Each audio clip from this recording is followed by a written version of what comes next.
Buenos días hermanos, esta mañana vamos a tener el estudio 35 que está basado en la Epístola Universal de Santiago y antes de comenzar vamos a tener una oración y me voy a permitir orar.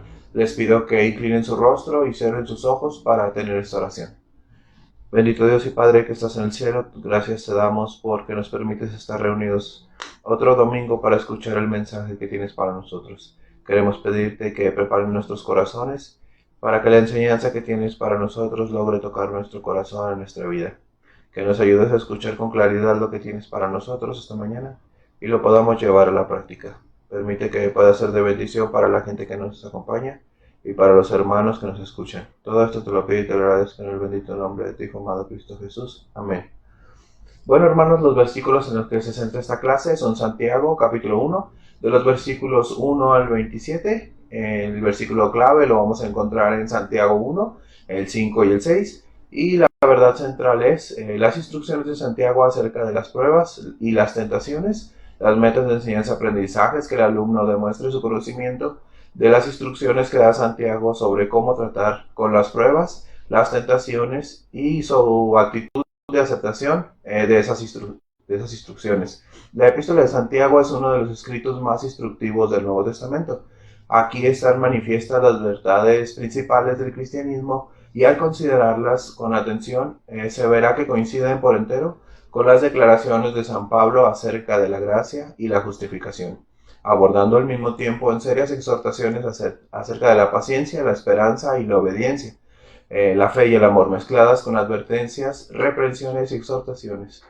Primero vamos a ver una definición entre prueba y tentación.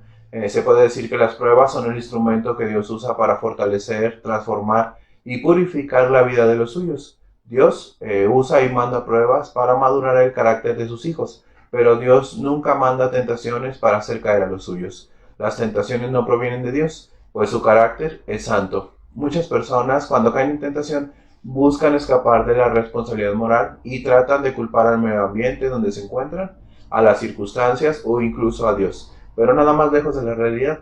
Las tentaciones tienen como propósito incitar el mal. De ahí que son utilizadas o mandadas por el diablo o conducidas por nuestras propias pasiones y deseos.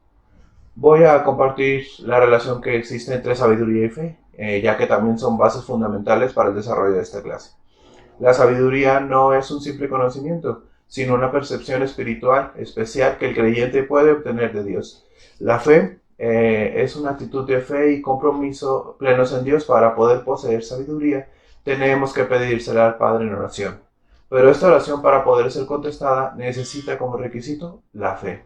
Una vez aclarados los conceptos, diferencias y similitudes de la clase, vamos a entrar por completo al desarrollo de la misma.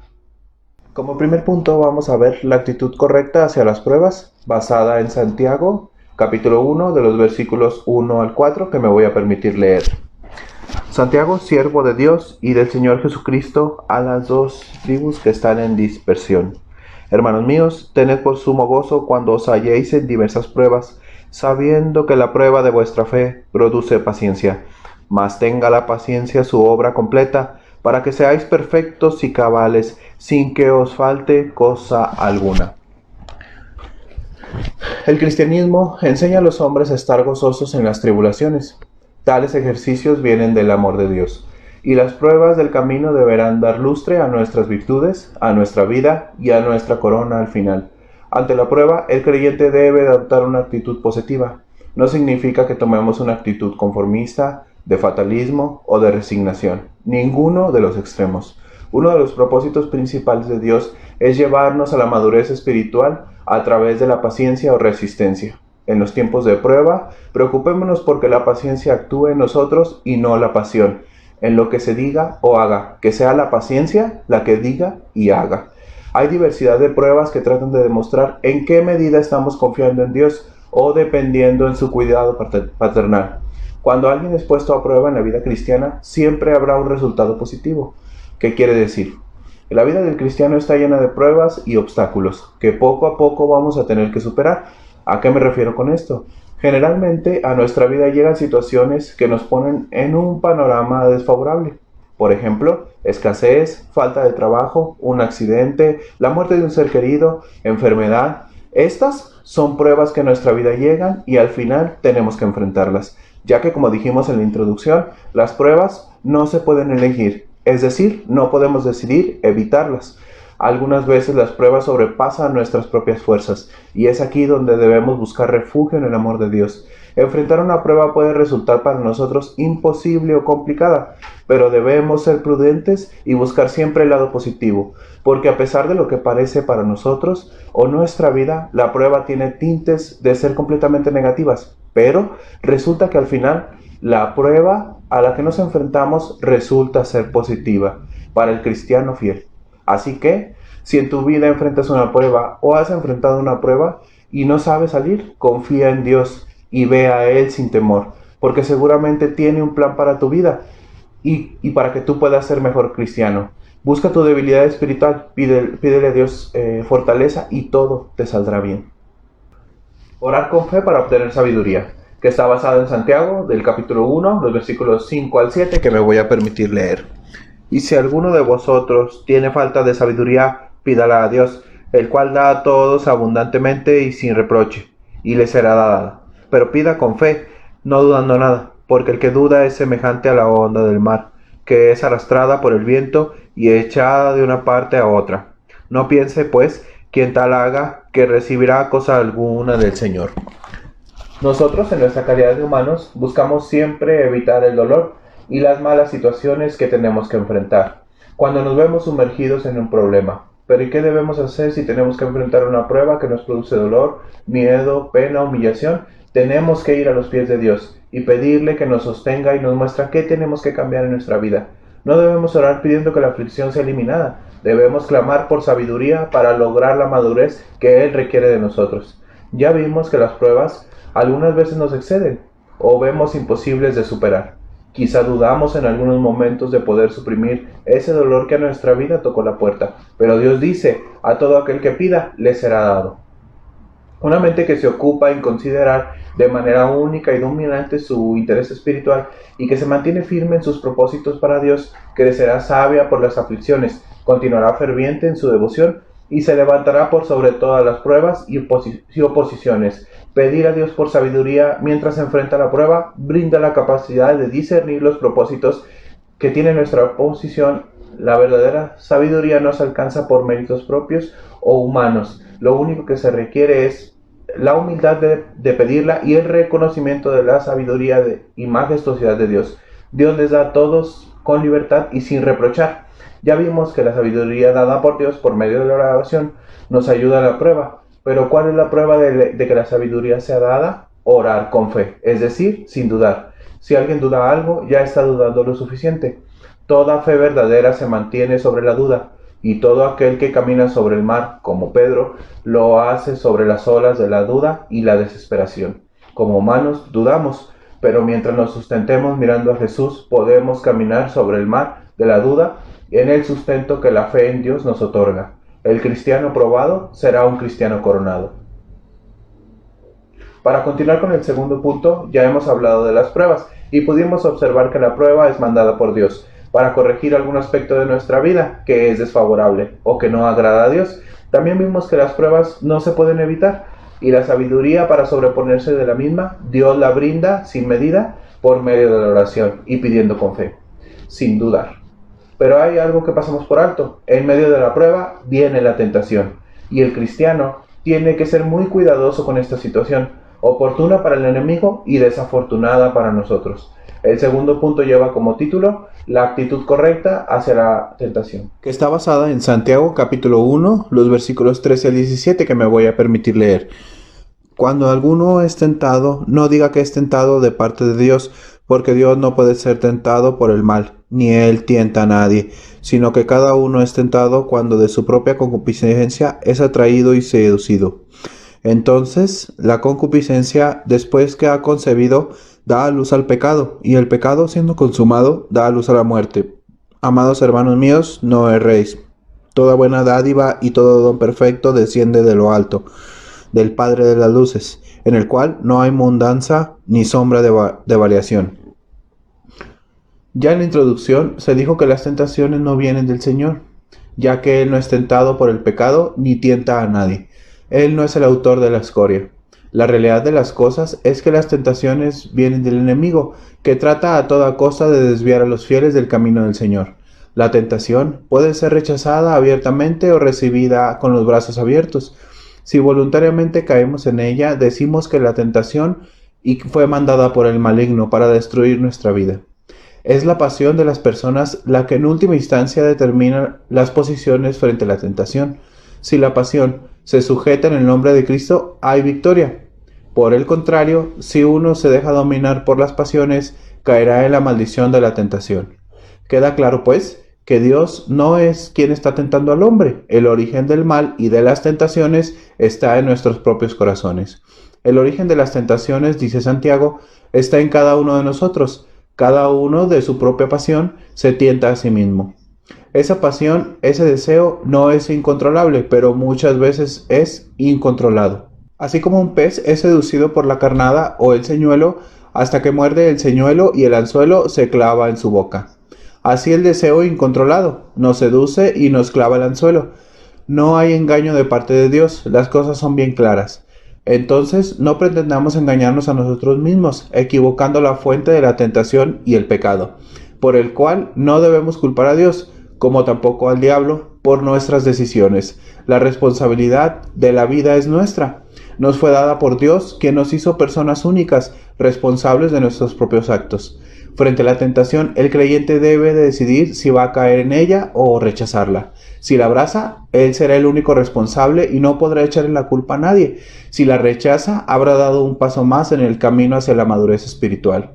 Pablo nos recuerda que no existe tentación que no podamos soportar. A diferencia de las pruebas, la tentación no va a exceder nuestras fuerzas y podemos decidir si la queremos o no. Ustedes no han sufrido ninguna tentación que no sea común al género humano, pero Dios es fiel y no permitirá que ustedes sean tentados más allá de lo que pueden aguantar. Más bien, cuando llegue la tentación, Él les dará también una salida a fin de que puedan resistirla. 1 Corintios 10:13.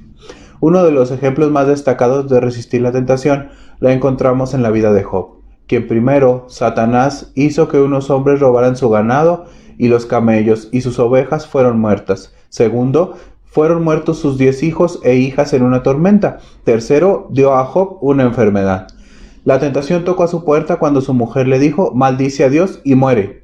Seguramente el dolor de Job en ese momento era algo imposible de medir. Que murieran sus 10 hijos, me imagino que para Job fue una prueba dolorosa de superar. Pero al final, con paciencia, fuerza, sabiduría y fe, Job resistió y Jehová le recompensó con más de lo que tenía. Nosotros podemos decir que es fácil, o pudo ser fácil para Job no caer en la tentación, pero el dolor que Job enfrentó a lo largo de esas desgracias no puede ser medido por ninguno. Algunas veces nosotros, por una situación que ocurre en nuestra vida que no nos gusta, nos alejamos, y a veces ni siquiera necesitamos que alguien más nos diga, como la mujer a Job. Simplemente llega la prueba y la primera tentación que toca la puerta es a la que dejamos entrar. No todo hombre que sufre es bendecido, pero sí el que con paciencia y constancia va por el camino del Señor a través de todas las dificultades. Para continuar con el tercer punto de la clase, ya vimos en el punto 1 que las pruebas son mandadas por Dios para acrecentar algún aspecto de nuestra vida espiritual, para que acudamos a Él con fe y enfrentemos el problema con sabiduría dada por Dios. En el punto número 2 vimos que la tentación no es enviada por Dios y que muchas veces es el medio para alejarnos de la presencia del Señor.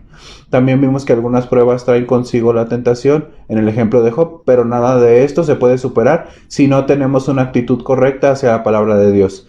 Así que el tercer punto lleva como título la actitud correcta hacia la palabra de Dios, basada en Santiago capítulo 1 de los versículos 21 al 27, que me voy a permitir leer. Por lo cual, desechando toda inmundicia y abundancia de malicia, recibir con mansedumbre la palabra implantada, la cual puede ser vuestras almas, pero a ser hacedores de la palabra, y no tan solamente oidores, engañándonos a vosotros mismos. Porque si alguno es oidor de la palabra, pero no hacedor de ella, este es semejante al hombre que considera en un espejo su rostro natural, porque él se considera a sí mismo y se va, y luego olvida cómo era. Mas el que mira atentamente en la perfecta ley, la de la libertad, y persevera en ella, no siendo oidor olvidadizo, sino hacedor de la obra, Este será bienaventurado en lo que hace. Si alguno se cree religioso entre vosotros y no refrena su lengua, sino que engaña su corazón, la religión de tal es vana. La religión pura y sin mácula delante de Dios el Padre es esta: visitar a los huérfanos y a las viudas en sus tribulaciones y guardarse sin mancha del mundo. En lugar de culpar a Dios cuando estamos sometidos a pruebas, abramos nuestro entendimiento y corazón para aprender lo que Él nos quiere enseñar por medio de ellas. Si los hombres desean gobernar sus lenguas, deben gobernar sus pasiones. Lo peor que podemos aportar a cualquier disputa es la ira. He aquí una exhortación a separar y echar como ropa sucia todas las prácticas pecaminosas. Debemos rendirnos a la palabra de Dios con mentes humildes y dóciles a la enseñanza. Debemos estar dispuestos a huir de nuestros defectos y a tomarlos no solo con paciencia, sino con gratitud. El objetivo de la palabra de Dios es hacernos sabios para la salvación, y los que se proponen cualquier finalidad mala deshonran el Evangelio y desilusionan sus propias armas.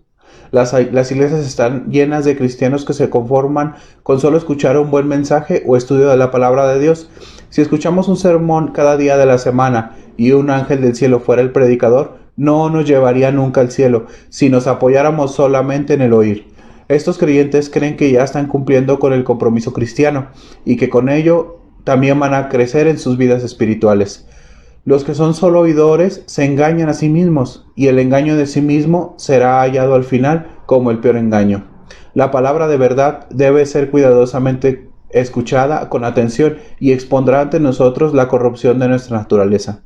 Los desórdenes de nuestros corazones y de nuestra vida nos dirá claramente lo que somos. Al oír la palabra, miramos dentro de ella en busca de consejo y guía, y cuando la estudiamos, se vuelve nuestra guía espiritual. Los que se mantienen en la ley y la palabra de Dios son y serán bendecidos en todos sus caminos. La fórmula de Santiago es: oír mucho, hablar poco y hacer todo lo que Cristo manda. Ser pronto para oír. Todo hombre debe ser pronto para oír. El que tiene oídos, que oiga, decía Jesús. Ser lento para hablar, lento para la ira. Lo que Santiago requiere no es que hablemos despacio, sino que pensemos en lo que vamos a comenzar a hablar. Despojarse de toda inmundicia y toda maldad, desechar la inmundicia. Cuando el corazón está sucio, todo lo que se hace en consecuencia está sucio. Hace falta cambiar, convertirse, desechar lo malo para poder recibir lo bueno. No se puede recibir en humildad la palabra y dejar que se implante en nosotros si primero no hacemos espacio para ella. Recibir con mansedumbre la palabra implantada. Para realmente estar vacío de lo malo tenemos que llenarnos de lo bueno. Santiago nos llama a ser hacedores de la palabra. Así también Jesús nos enseñó que no todo el que me dice Señor, Señor, entra en el reino de los cielos, sino el que hace la voluntad de mi Padre que está en los cielos. Prestar atención a la perfecta ley de la libertad no es una mirada pasajera como la que de quien se mira en el espejo sin atender demasiado. Es una mirada atenta, escudriñadora, una mirada que busca descubrir las suciedades y corregir las maldades. Preservar en la perfecta ley de la libertad. La conexión es evidente. Así como debemos tener fortaleza para soportar y preservar bajo la prueba o la tentación, así tenemos que afirmar nuestra voluntad al prestar atención en estudio y obediencia de la perfecta ley de la libertad. Nada se consigue sin perseverancia. Solo quien sigue estos pasos tiene un servicio religioso puro o incontaminado. La verdadera religión no es la del parecer, sino la del ser. Por fuera parece, por dentro no lo es. Por fuera tiene apariencia de algo, por dentro no es nada. La conclusión de Santiago es que la religión de tal persona es vana, es decir, no tiene fuerza, no vale de nada, no tiene verdad, ni éxito, ni resultados. Es inútil, sin propósito. Esa persona solo engaña su corazón porque no refrena su lengua, ni es hacedor de la palabra de Dios. La religión pura delante de Dios es poner en práctica su palabra y extenderla a otros en servicio y misericordia, así también en guardar un buen testimonio ante los demás. Hermanos, a modo de conclusión, vimos que las pruebas son puestas por el Señor para corregir algo que en nuestra vida está mal o algo que ante los ojos de Él no es de su agrado. También vimos qué actitud tenemos que tener hacia las tentaciones y cómo tenemos que enfrentar esas tentaciones. Tenemos que orar pidiendo al Señor fortaleza, fuerza y que nos muestre el camino por el cual tenemos que ir. Dios no usa la tentación, el diablo nos pone tentaciones y nos mete el pie para caer. Nosotros somos los responsables de elegir si caemos en esa tentación o la dejamos pasar. Y por último, Santiago nos llama a ser hacedores de la palabra de Dios, no tan solo oidores. Y por último vamos a ver las aplicaciones del estudio. ¿Cuánta bendición habría en nuestras iglesias si sus miembros fueran gente sabia y de buen testimonio? Si nos consideramos cristianos faltos de sabiduría, no nos afanemos. Él nos invita a que se la pidamos. Solo tenemos que hacerlo creyendo que la recibiremos. Debemos enfrentar todo tipo de obstáculo iluminados con sabiduría, no con pasión, hermanos. Cuando seamos tentados y caigamos en pecado, no culpemos.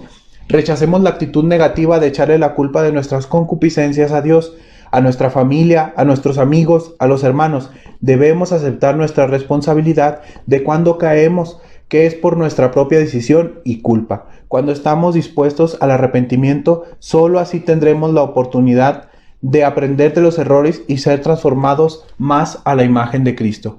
Hermanos, con eso concluimos el estudio 35 de este domingo. Los esperamos el próximo estudio, que lleva como título Fe y Obras. Va a estar a cargo de la hermana Marta. Los esperamos en el culto, quédense con nosotros, acompáñenos en todas nuestras transmisiones y escuchen el mensaje que el Señor tiene para su vida. Dios les bendiga.